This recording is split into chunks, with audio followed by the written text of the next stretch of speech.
Halo guys, kembali lagi bersama kami di channel Arafi. Masih membahas seputar kasus Nikita Mirzani teman-teman. Di mana kita ketahui bahwa pihak dari Nikita Mirzani telah mengajukan surat penangguhan penahanan untuk Mbak Nikita Mirzani teman-teman. Lantas hal ini mendapat komentar dari sosok Zanzabella. Di mana kita ketahui bahwa Zanzabella ini sering mengomentari terkait perkembangan kasus dari Nikita Mirzani dan Reza Gladys ini teman-teman. Mari kita simak videonya. Gila. Banyak banget yang nanya, Nikita Mirjani permohonannya diterima ya? Ya iyalah. Ini kabar bahagia buat kalian karena permohonan penangguhannya telah diterima. Yeay. Berharap segera pulang. Semoga bisa cepat pulang ya. Karena kita masih menunggu dikabulkan. Dikabulkan nggak dikabulkan sayang, nggak dikabulkan, nanti tunggu, mudah-mudahan Oktober atau awal November itu divonis tok di atas 10 tahun. Beredar kabar bahwa permohonan penangguhan penahanan Nikita Mirzani telah diterima oleh pengadilan. Hal ini diucapkan oleh pengacara Sylvia yang mengatakan di akun sosial media pribadinya. Tak hanya itu, untuk membuktikan ucapannya, Sylvia pun memposting bukti bahwa permohonan Nikita Mirzani telah diterima dan menurutnya Nikita akan pulang ke rumahnya pada tanggal 4 September 2025. Namun, yang membuat kubu Reza Gladys bingung, kenapa statusnya permohonan diterima pengadilan? Bukankah seharusnya disetujui? Bahkan, mendengar kabar penangguhan penahanan Nikita Mirzani pun, Zanzabella hanya bisa tertawa. Menurutnya, hal itu tidak mungkin terjadi. Yang ada, nanti pada saat vonis, Nikita pasti akan ditahan di atas 10 tahun penjara, ujar Zanzabella. Camkan aja kata-kataku ini, aku jarang meleset. Kabulkan nggak dikabulkan sayang, nggak dikabulkan, nanti tunggu, mudah-mudahan Oktober atau awal November itu divonis tok di atas 10 tahun udah. Tapi gue kasihan sama si Mail loh, ternyata ya. Kalau Gak perlu dikasihanin si Mail udah siap masuk penjara itu gaya-gayanya melawan jaksa. Gak perlu lagi dikasihanin dia. tapi dia cuma kebagian 30 juta kan katanya. Oh kasihan karena 30 juta ya. Iya, kasihan kan 4M loh yang didapat. Entah minimal dikasih berapa, 300. Halo. Tak hanya itu, Fitri Sahutero pun mengatakan, sepertinya hakim tidak menghiraukan surat permohonan penangguhan dari Nikita Mirzani. Tapi, kenapa di media sosial rame bahwa Nikita akan menjadi tahanan rumahan? Entahlah siapa yang benar. Kita lihat saja nanti pada tanggal 4 September 2025. Nah itu ya guys ya, ungkapan dari Mbak Zanzabella yang mengungkapkan bahwa upaya Nikita Mirzani untuk mengajukan penangguhan penahanan ternyata menurut Zanzabella ini tidak akan dikabulkan. Dan beliau juga mengungkapkan bahwa Nikita Mirzani akan mendapat hukuman setidak-tidaknya 10 tahun guys. Apakah kalian setuju dengan pernyataan Zanzabella tersebut? Dan lebih lanjut ada juga ungkapan dari Tessa Mariska teman-teman yang menanggapi dan membahas mengenai kebebasan Nikita Mirzani, di mana banyak yang bertanya-tanya sebenarnya Nikita Mirzani ini sudah bebas apa belum? Ini dijawab oleh Mbak Tessa Mariska teman-teman. Mari kita simak videonya. Oke, aku jawab. Banyak yang pertanyaan yang menanyakan Nikita Mirzani udah pulang belum sih gitu ya ke rumah. Gini, setahu aku surat penangguhan memang sudah diterima oleh hakim, tapi hakim belum memberi jawaban karena kemarin di persidangan Nikita Mirzani lupa. Ya, sekali lagi ya, yang banyak banget nih wartawan nih, sekali lagi nih aku klarifikasi juga buat wartawan ya. Kenapa saya nggak mau diwawancara? Karena Nikita belum pulang. Terus saya wawancara harus ngomong apa gitu loh. Doain aja kan, saya bilang doain semoga penangguhannya diterima dan dibebaskan, bisa bersidang dari rumah. Kalau saat ini belum gitu. Itu ya klarifikasi saya buat teman-teman pencinta-pencinta Nikita Mirzani dan juga para wartawan. Terima kasih ya. Kita doain aja Nikita Mirzani segera bisa bersidang berangkatnya dari rumah ya sayangnya. Gitu. Semua kita doain. Kalau dibilang sana ngapain berdoa, biarin, kami punya Tuhan, terserah kami mau berdoa. Kalau kalian mau berdoa, terserah kalian. Kalian mau berdoa misalnya, skincare over cream bagaimana caranya bisa ada lagi, terserah kalian. Kalau kami nggak mau, ya. gitu. Jadi kita doain aja semoga minggu ini bisa diajukan kembali sebelum persidangannya Nikita, dan kita tunggu jawaban dari hakim. Sekian, terima kasih, assalamualaikum. Oke guys, jadi itu ya jawaban dari Mbak Tessa Mariska bahwa ternyata memang surat penangguhan penahanan yang dilayangkan oleh pihak Nikita Mirzani ternyata sudah diterima oleh majelis hakim teman-teman.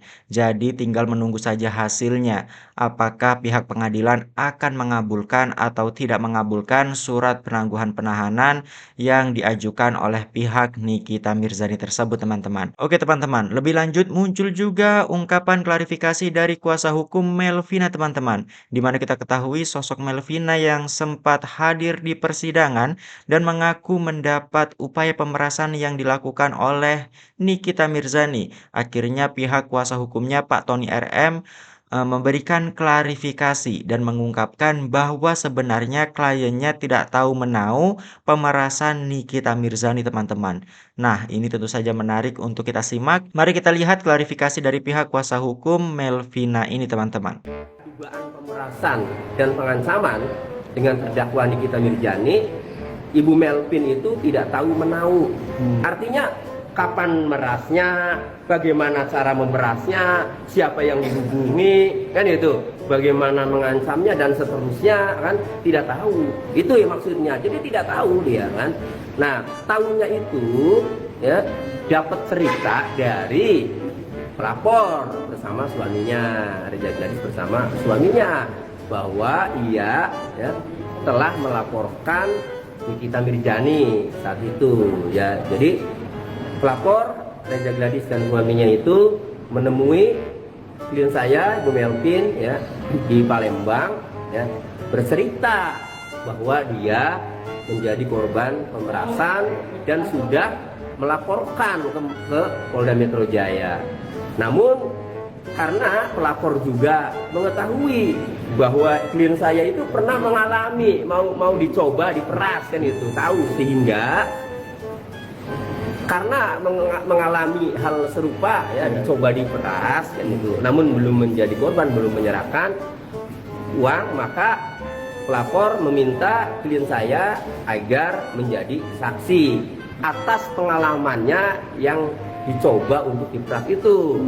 Nah, penangguhan penahanan gitu, itu hak bagi tersangka ataupun terdakwa ya, bahkan bisa dilakukan juga oleh kuasa hukum maupun keluarganya ya. Jadi terkait penangguhan itu ya boleh-boleh saja diajukan ya lebih dari satu kali, tapi bagaimanapun kan dikabulkan tidaknya ya bergantung daripada pihak majelis hakim atau pihak penyidik ya enggak, seperti itu gitu loh. Jadi tidak menjadi soal gitu ya. Yang pasti penyidik maupun majelis hakim juga memiliki pertimbangan tersendiri, bisa dikabulkan atau tidak gitu permohonannya, seperti itu. Pertimbangan apa aja sih Bang yang sampai saat ini masih belum dikabulkan?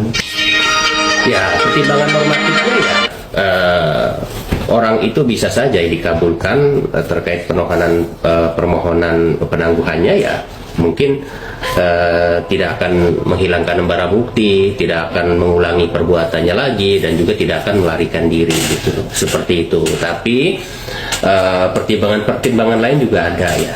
Dan terkait penangguhan Nikita Mirzani di Pengadilan Negeri Jakarta Selatan gitu, sepertinya kalau menurut saya sangat sulit untuk dikabulkan, karena jarang sekali ya, bahkan tidak ada kalau terkait pengajuan penangguhan itu dilakukan setelah proses persidangan itu berjalan. Biasanya penangguhan itu dilakukan itu pada saat proses di kepolisian ya, ataupun di kejaksaan. Tapi pada proses pengadilan itu jarang sekali ada ya, bahkan jarang sekali dikabulkan. Jadi kalau menurut saya pengajuan Nikita Mirzani di Pengadilan Negeri Jakarta Selatan itu bisa saja ya nasibnya sama, tidak dikabulkan. Artinya pesimis ya Bang? Dengan adanya proses persidangan sedang bergulir, terus mengajukan penangguhan itu sendiri ya Pak?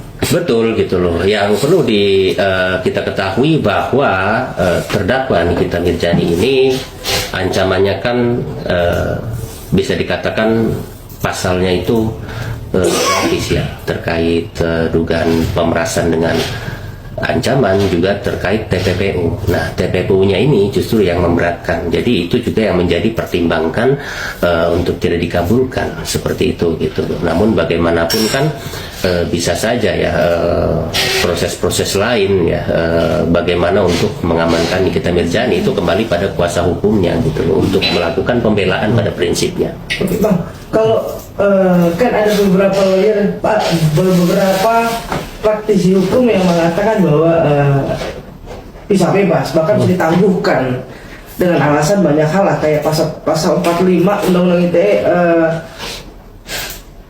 45A kalau saya nggak salah Bang ya, itu belum pernah dipergunakan di Indonesia, itu ada di luar negeri, dan itulah yang membuat pada akhirnya mungkin aja bebas dan penangguhan bisa dikabulkan. Gimana Bang sebagai praktisi hukum? Ya, pada prinsipnya perbedaan penafsiran, perbedaan pandangan dan pola pikir dalam masalah hukum itu hal biasa gitu loh. Tapi bagaimanapun kita lihat nanti seperti apa hasilnya gitu loh kan. Boleh saja memprediksi Nikita Mirzani akan bebas gitu loh. Seperti halnya saya sebelumnya juga memprediksikan hal tersebut gitu loh. Namun dalam proses persidangan gitu loh, semakin kesini kan semakin terang benderang. Ya enggak? Semakin terang benderang dan semakin menunjukkan adanya kejadian tindak pidana tersebut gitu. Apa yang harus dilakukan oleh seorang kuasa hukum ya yang pasti semaksimal mungkin gitu loh, membantu kliennya ya, kalau bisa ya bebas gitu loh.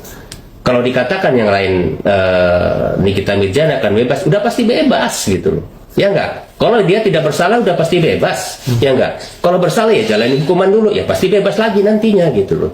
Jadi bebas pastinya. Pasti bebas lah. Ya enggak? Seperti itu jobnya. Berarti dalam artian apapun itu bentuk jaminannya nggak akan mungkin bisa ya Bang? Tidak, kalau berkaitan dengan TPPU ya. Seperti itu gitu loh. Jarang sekali bisa ditangguhkan ya, karena ancaman pidananya di atas 5 tahun gitu. Terlepas ini terbukti atau belum gitu, tapi proses itu harus tetap dilalui. Ya enggak?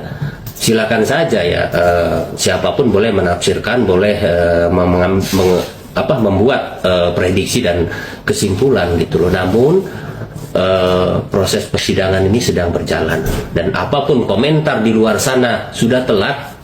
Ya enggak? Apa yang perlu dilakukan adalah bagaimana caranya membela terdakwa ini, minimal meringankan hukumannya gitu loh. Kalau tidak bisa membebaskan, dengan apa? Dengan fakta dan bukti yang bisa menyangkal terkait tindak pidana yang dituduhkan. Seperti itu. Jadi kalau hanya berkomentar begini begitu, nggak ada guna. Ya nggak?